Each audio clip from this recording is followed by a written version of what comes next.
2008년 글로벌 금융위기 당시 미국의 통화정책 최전선에 서 있던 젊은 관료가 있었습니다. 월가 출신, 그러나 워싱턴의 핵심으로 직행한 인물, 바로 전 연방준비제도 이사인 케빈 워시입니다. 그는 왜 미국 경제 권력의 중심에 섰고 지금도 차기 연준의장 후보로 거론될 만큼 영향력을 유지하고 있을까요? 케빈 워시는 전통적인 중앙은행가 코스를 밟지 않았습니다. 그의 출발점은 학계가 아니라 투자은행이었습니다. 그는 세계적인 투자은행인 모건 스탠리에서 인수합병과 자본시장 업무를 담당하며 기업과 금융시장의 실제 작동 방식을 몸으로 익혔습니다. 이 경험은 이후 그의 정책 시각을 결정짓는 핵심 배경이 됩니다. 그에게 금융은 이론이 아니라 실제 자본이 움직이고 위험이 전염되는 현장이었습니다. 이후 그는 조지 부시 행정부에서 백악관 경제자문위원회 보좌관으로 일하며 정책의 세계로 들어옵니다. 그리고 2006년 30대 후반의 나이에 미국 중앙은행인 연방준비제도 이사회의 이사로 지명됩니다.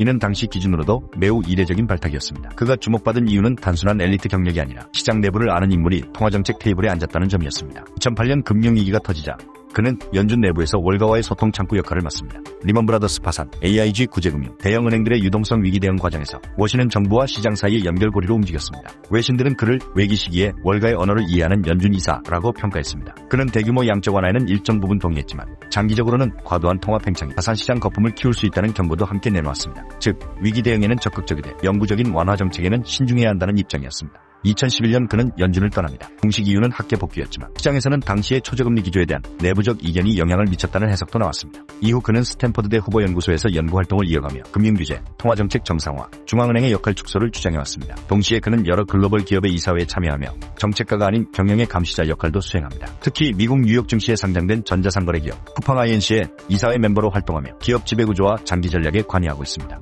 그가 여전히 실제 자본시장과 기업 의사결정의 한복판에 서 있다는 의미이기도 합니다. 국내외 언론은 그를 시장 친화적이면서도 통화긴축의 비교적 우호적인 인물로 분류합니다. 특히 중앙은행이 자산 가격을 직접 떠받치는 정책에는 장기 부작용이 더 크다고 보는 시각이 강합니다. 최근 글로벌 인플레이션과 금리 변동성이 커지면서 워시의 이름은 다시 수면 위로 떠오르고 있습니다. 그는 외신 인터뷰에서 중앙은행은 경기부양기관이 아니라 통화의 신뢰를 지키는 기관이어야 한다고 강조합니다. 이는 저금리와 유동성 확대에 의존해온 지난 10여 년의 흐름을 재검토해야 한다는 메시지로 읽힙니다. 국내 경제 전문가들 역시 그를 긴축적이지만 시장 메커니즘을 중시하는 현실주의자로 평가합니다. 월가에서 시작해 백악관과 연준을 거친 뒤 학계와 글로벌 기업 이사회까지 활동 영역을 넓힌 인물 케빈 워시는 위기 대응의 실무자이자 정책과 시장 그리고 기업 경영을 모두 경험한 드문 사례입니다. 그의 이름이 다시 거론된다는 것은 지금의 세계 경제가 또 한 번 정책과 시장의 전환점을 지나고 있다는 신호일지도 모릅니다.